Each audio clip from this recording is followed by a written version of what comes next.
So it's that time of year where everybody does their top 10, top 5, top 20 sneakers of the year and stuff like that. But the thing is, sometimes people forget. People say it's their top pickups of the year, which is what I'm doing, is my top 5 pickups of the year. Now, it's not saying it's sneaker of the year or anything like that. These are things that mean something to me. Now, everybody's list is different. Sneakers are subjective. And I always see comments of people like, oh, you picking that? That's trash. This is this and this is that. But you always got to remember, one shoe means something different to someone else than it may mean something to you. Again, sneakers are subjective. Again, this is my top 5 pickups, but I am going to cheat a little bit with one shoe on this list that I'm going to kind of put at honorable mention number 5 and stuff and everything. But I'm going to cheat just a little bit. But at the same time too, you always got to remember, it's that person's list. It's your list. Everybody's not going to be the same. That's what makes it different. So with that said, with something different, coming in at number 5 is both the Grandma's Driveway in the green and the gray colorway. Now, I didn't get a chance to get the green pair, which I could have gotten if I'd have gone undefeated, but my daughter had a game that day, and if I would have missed that, I wouldn't have heard it from my wife. And of course, family is more important, so I was only able to get this color. Now, I'm not paying resale for that green pair, but I like the green pair more. And different, Nike gave us something different with this model, with the RM model and the Bike Air and everything like that, with the Resto My RM Baby Swoosh right here. They gave us some good materials. Now, everybody might not like these, and people are gonna, like Mike Rich say, call them Jordan 4 nothings and stuff like that. But the thing is, we keep begging for new stuff. They give us a new model. It's actually comfortable. It's actually nice. It's something different. You can slide it on and go. You got the, Bike Air stuff right there, with the Nigel Sylvester, the whole collab, everything from the box and how they did the box with the texture. They gave you the stickers, everything from the story, from top to bottom, everything was executed well. So I think that this sneaker, to me was something meaningful and something different and something good that Nike and Nigel Sylvester came up with, especially, instead of having the Nike Air, they put the Bike Air in there, which is something great, just like they did with the Nike SB. But for me, this is number 5, something new, something fresh, but we complain that we don't get anything new and fresh. And when we do, you still complain. But coming in at number 5 is both the colorways, again, of the Grandma's Driveway with the Nigel Sylvester Bike Air. So coming in at number 4 is the Futura SB Dunk Low. So with this is just basically like a painting of a canvas. And this is the one reason why I like this shoe, is because it's basically a painting coming to life. Yes, it may be loud, obnoxious and stuff like that. That canvas may not wear well as far as wearing and get dirty. But overall, the execution, the story behind it, everything that Futura has done in the past, even with a lot of the stuff that he's done before with Nike, and the collaboration is done well. They executed this one well, and I think that, just the only drawback from it, again, is that material. But it's not a shoe that I don't think you should wear every day or anything like that. You can, but if you want to keep it clean and pristine, it's a nice collector's piece. But everything that they did with this shoe, I think was done well. And I was happy to able to get a dub on this, retail dub. So it's just one of those things where I like it because it's different, and it's basically like art coming to life on your feet and everything. So coming in at number 4 is this one right here. Oh, and if you don't know by now, I'm Tori AKT with Drip TV. Appreciate you tuning into the channel. Like, comment, share, subscribe to the channel. If you like sneaker content, haven't been posting like I needed to. Had sneaker ideas of stuff and things that I just wanted to post, but work has been crazy. I keep saying that, but every time I try to sit down and do it, things keep coming up. I was trying to help my sister with her 60th birthday party. So, family, other obligations come first, but I appreciate it. Go follow me on Instagram again for stuff that I'm posting on YouTube, but I appreciate it. 2025, let's get these numbers up. Help me to get to 10,000. I appreciate it. More content coming soon for 2025. And I hope you stay around and rock with me if you love sneakers. Coming in at number 3 is a shoe that I absolutely 1000% love to death. I've gotten just about every single release of this shoe that has come out, except for a few. And every time it comes out, I'm always going to get it. And that is the Jordan 3 Black Cement. Now, yes, controversy. Everybody's talking about the elephant print and stuff like that. Elephant print's always been jacked up. The QC has been horrible, yes, with Nike, but still, this shoe can release 10 times over, and yes, I will still cop and stuff and everything. The one thing I do like is that they changed up the shape, but I wish they would have got the tongue up a little bit high. But overall, again, yes, I doubled up when I really shouldn't need to, and I still have a desktop pair 2018. But with this, they didn't really do too much to it. I'm glad they didn't really age the midsole or do anything like that and mess it up too much. You know, the shape, you know, is done right. Yeah, again, like I said, the QC with the elephant print, everybody didn't get the right elephant print.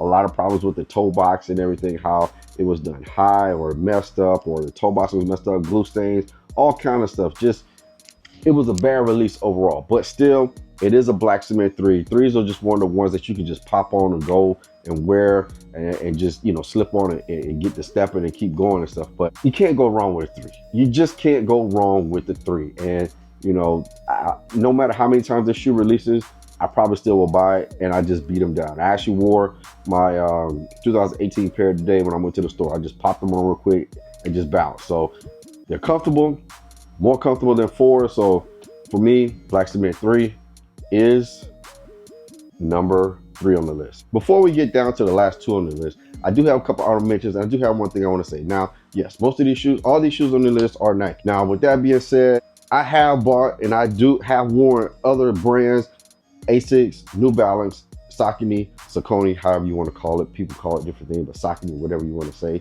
Puma, stuff like that. Puma Suede is actually one of my favorites. I don't have any right now, and I need to. That's one of the shoes that I love the most and that I wore back in the day when they first came out. So, but the thing of it is, I will say that I've tried New Balance, and a lot of times stuff don't fit my feet. I wear them and I look at it, it doesn't feel like me. And I don't feel right. So why continue to buy something or buy into a trend? I don't follow the trends. I do what's right for me. I do what's best for me. I do what I like to wear and what I feel like I feel most comfortable in. Why am I gonna force myself to like something or wear something when I know it doesn't feel right on my feet? Now, at the same time too, it's not to say that I don't like other brands or want to wear it. It just doesn't feel like me. I've tried it before, had some of the Joe Fresh goods, kept it, didn't like it, ended up selling it because I didn't feel comfortable or how it looked on my feet or anything like that. So that's just something for me and my preference. I kind of stick with Nike. I do very often have a little thing. I do have a couple of Asics that I do like, that I still have in the closet right now that I do wear, but it's not something that I'm gonna go out and just try to be like everybody else, or it's not something I'm gonna go out and try to just buy Asics just because or whatever. I don't follow trends. I stick what's true to me. But with that being said, a couple of honorable mentions. I didn't get this shoe, and I'm still kind of ticked off that I didn't, and that is the Nike Air Tech Challenge in the hot lava.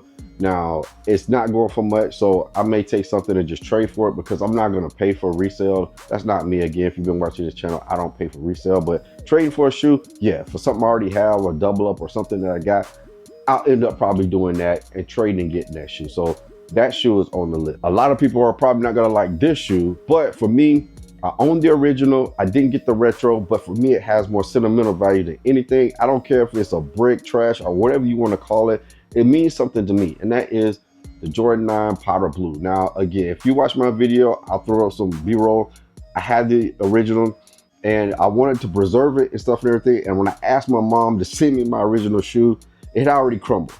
And I was going to take it and encase it and everything and keep everything together. But she took all the crumble, poured it out, got rid of it. So all I have is just make to the top and the end bottom of the sole. But this was one that I love, and I needed it back, and I'm glad I was able to get it back. So, you know, that's an honorable mention, but that's something I love. Another honorable mention is the Jordan 4 BRED Reimagined. Now, yes, a lot of people got these on their list, but I've owned just about every retro and original of this shoe as well.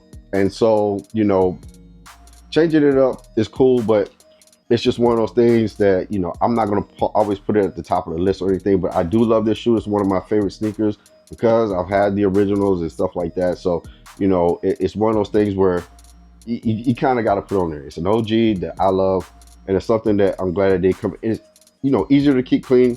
So I do like this sneaker, but it is an honorable mention for me for this year. Another honorable mention is the Foamposite and the Royal. Now, I had a bunch of Foamposites, got rid of them along with some other shoes. to get money for a down payment for my wife and our house, and our first house. And I don't regret it, but I at least wanted to get back one foam. I don't have any foam, so this is the only foam that I own right now, because like I said, I got rid of a bunch of foams that I had previously from years back and everything. So getting this back in, I'm glad I have it. It's not exactly like the original, but still rock with it, but foam positive. Now this last one, people are probably gonna trash me in the comments. I don't care. This means something to me, and because it came from my wife, and she got it for me, for Father's Day, for retail that she didn't tell me, and I did a video on it, but it is the Jordan 1 Canaries. Yes, I don't care. It's so loud, but again, my wife got it for me for Father's Day, and it means something to me. And with something sentimental like that, I could care less what anybody thinks. That's for me. Yes, it's a loud shoe, like I said, but hey, the one thing I do love about this shoe is the gum bottom. I'm a sucker for gum, anything gum bottom, just like the pine greens. But yes, it's a Travis Scott, but still, I like this shoe. I'm gonna rock this shoe, and I'm glad she was able to hit on it for me. So this has sentimental value for me as far as this shoe is concerned. So, but I'm still gonna put it on the list for this year. And the last honorable mention is the Jordan 4 Fear. Now, I did own the original, got rid of it along with some other shoes, like I said, to get down payment for our house, and just glad I was able to get it back now. And it is a little bit different. The colors are a little bit off, but the shape is a lot different than before. Still glad that I able to get it. Glad it was sitting, don't care. But Jordan 4 Fear is one that I absolutely love, and I'm glad I was able to get this back. All right, so last two on the list. Now this one is a bit of a unicorn. People trashed it or whatever after it came out, but it is the WuTang Dunk. Now, again, this was a unicorn, and this was something that, I grew up on WuTang. Them guys are like my age, and stuff and everything. So me listening to it and just knowing about this shoe and, its origin and everything, and how scarcity this shoe was. Yes, it looks like the Alba Dunk.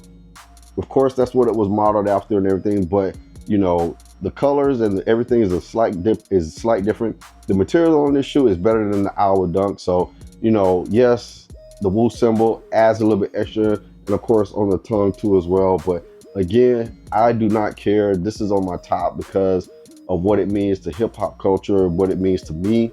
And I'm glad I was able to get it. I know it's not going for much on the resale market, but I could care less. But for me, it's my high school colors, it's the Steelers colors, it's what it means, sentimental. So I'm glad I was able to get the WuTang Dunk. So this right here is my number 2 on the list. Coming in at number 1 is a shoe that has very, very big sentimental value to me. Now, out of the OG colorways, I own 2. I didn't own this one and the other colorway, but I had to get this one because it meant so much to me, because this is the first time that we've seen the Nike Air on the military blue. Yes, they call it the industrial blue, but I don't care. I'm gonna call it military blue. So with that being said, yes, I own the originals of 2, but I never owned the originals of the military blue back in the day, or the fire red. So I do have the retro of the military blue, and it's not the same. The color, yes, is off, but because it had the Jumpman logo on there, they went back and put the Nike Air on the back. So I had to get these, and not having it for so long since the original release with the Nike Air on the back, it just meant so much, and I had to like double up on these. I started to triple up, but I was like, nah, just double up should be good. But for me, the military blue, the industrial blue. But again, people get mad because they don't use the military blue term, even though it is on the colorway. But probably because of PC issues or legal issues, they can't use the term military blue when they release the shoe. They can use the color on the box, but they can't call it the military blue. So just like the Columbia 11s, they can't use that name because of probably illegal reasons or whatever. Who knows? But again, this is my number 1. Again, like I said, I'm probably gonna get trashed in the comments, but again, this is my list. This is what I care about the most, and I'm glad I was able to get this because, like I said, I had the retro of these, but never had the original. So it's nice that I was able to get these. It's nice that they sat. It's nice that everybody was able to get these. It's nice that they made a plethora of these shoes. So you know, hey, it is what it is. Just glad I got these. I appreciate it. That's my list. So, let me know what you think in the comments below. What made your list? Let me know down in the comments below as far as what made your top 5 or top 10, however you want to do it. But like I said, I probably could have thrown some more in there. But again, this is some stuff that means, things, something special to me. But again, like I said, I appreciate everyone's been tuned to the channel. 2025 is going to be an amazing year. I hope everyone stays blessed, stay safe, and never take anything for granted. Love your family. Stay blessed. Remember, you're never too old to drip.